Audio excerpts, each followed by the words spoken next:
ಒಟ್ಟಿಗೆ ಇವತ್ತು ನನ್ನ ಒಂದು ವ್ಯಕ್ತಿತ್ವವನ್ನು ಸಮಾಜಕ್ಕೆ ತೋರಿಸಿದವರು ಮೀಡಿಯಾ. ನಾನು ಅದಕ್ಕೆ ಬಹಳಷ್ಟು ಋಣಿಯಾಗಿರ್ತೀನಿ. ಅದರಲ್ಲೂ 21ನೇ ಶತಮಾನದಲ್ಲಿ ನಾವೆಲ್ಲರೂ ಇದ್ದೀವಿ.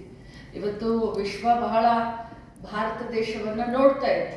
ಭಾರತ ದೇಶವನ್ನು ವಿಶ್ವಗುರು ಅಂತ ಹೇಳ್ತಾರೆ. ಸೊ ಇಂಥ ಸಂದರ್ಭದಲ್ಲಿ ಡಿಜಿಟಲ್ ಮೀಡಿಯಾನ ಪಾತ್ರ ಬಹಳಷ್ಟು ಮುಖ್ಯ. ತಾವು ಎಲ್ರಿಗೂ ಗೊತ್ತು, ನಮ್ಮ ಹತ್ರ ಈಗ ಏನು ನಾವು ಬೆಳೀತಾ ಬೆಳೀತಾ ನಮ್ಮ ಹತ್ರ ಟೈಮ್ ಅನ್ನೋದು ಬಹಳಷ್ಟು ಕಡಿಮೆ ಆಗಿದೆ.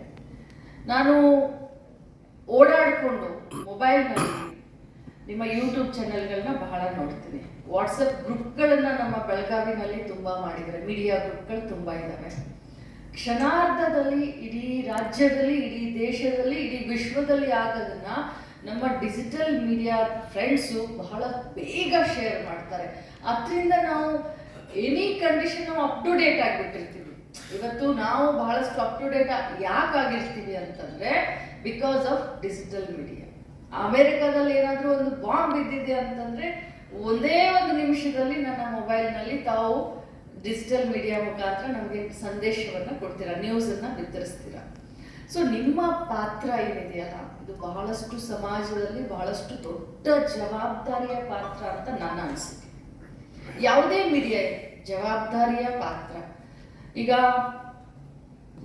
ಮಾತನಾಡಬೇಕಾದ್ರೆ ಹೇಳಿದ್ರು, ಸತ್ಯಕ್ಕೆ ಬಹಳಷ್ಟು ನಾವು ಹತ್ರ ಆಗಿ, ಸುಳ್ಳಿಗೆ ನಾವು ಯಾವತ್ತಿದ್ರೂ ವೈರಿಯಾಗಿ, ಸತ್ಯಮೇವ ಜಯತೆ ಅನ್ನೋದನ್ನ, ಧರ್ಮ ನಿರಪೇಕ್ಷಿತ, ರಾಜಕಾರಣದಲ್ಲಾಗಲಿ ಸಮಾಜಕಾರಣದಲ್ಲಾಗಲಿ ಎಲ್ಲ ರಂಗದಲ್ಲಿ ಎಲ್ಲ ಧರ್ಮಕ್ಕೆ ಸಮಾನವಾದಂಥ ಅವಕಾಶ ಅಂತ ನಾವು ತಗೊಂಡ್ವಿ.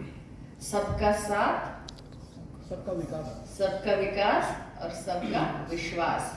सिर्फ बोलने के लिए नहीं चाहिए, हमें सबका साथ, सबका विकास और सबका विश्वास सही में हमको चाहिए. और हम हिंदुस्तान में हैं और ये हर एक हिंदुस्तानी का हक है, चाहे वो मुसलमान हो, चाहे वो हिंदू हो, चाहे वो ईसाई हो, चाहे वो सिख.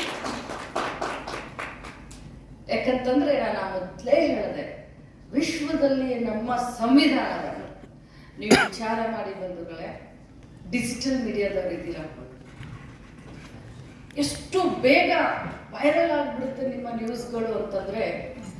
ಈಗ ಯಾವ ಮಟ್ಟಕ್ಕೆ ನಿಮ್ಮನ್ನು ನಾವು ನಂಬ್ತೀವಿ ಅಂತಂದ್ರೆ, ನಾವು ಚೌಕಾಶಿನೇ ಮಾಡೋದಿಲ್ಲ.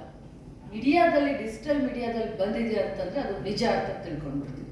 ಆದರೆ ಸಾಮಾಜಿಕ ಕಾಳಜಿ, ಸಾಮಾಜಿಕ ಬದ್ಧತೆಯನ್ನ ತಾವಿಟ್ಕೊಂಡು ತಾವು ಈ ಒಂದು ಮೀಡಿಯಾವನ್ನ ಇನ್ನೂ ಉನ್ನತ ಮಟ್ಟಕ್ಕೆ, ಯಾಕಂತಂದ್ರೆ ನಾನು ಕೇಳಿದೆ, ನಮ್ಮ ಭಾರತ ದೇಶದಲ್ಲಿನೇ ಬೆಳಗಾವಿ ಜಿಲ್ಲೆಯ ಡಿಜಿಟಲ್ ಮೀಡಿಯಾ 3ನೇ ನಂಬರ್ಗಿದೆ ಅಂತ ಕೇಳಿದೆ. ಅದನ್ನ ಇನ್ನೂ ದೊಡ್ಡದಾಗಿ ನಾವೆಲ್ಲರೂ ಬೆಳೆಸೋಣ. ನಿಮ್ಮ ಬದ್ಧತೆ, ನಿಮ್ಮ ಸಾಮಾಜಿಕ ಕಾಳಜಿ, ಅದನ್ನ ಇಟ್ಕೊಂಡು ಪ್ರಜಾಪ್ರಭುತ್ವವನ್ನು ಉಳಿಸ್ಕೊಂಡು ಪ್ರಜಾಪ್ರಭುತ್ವವನ್ನು ಬೆಳೆಸ್ಕೊಂಡು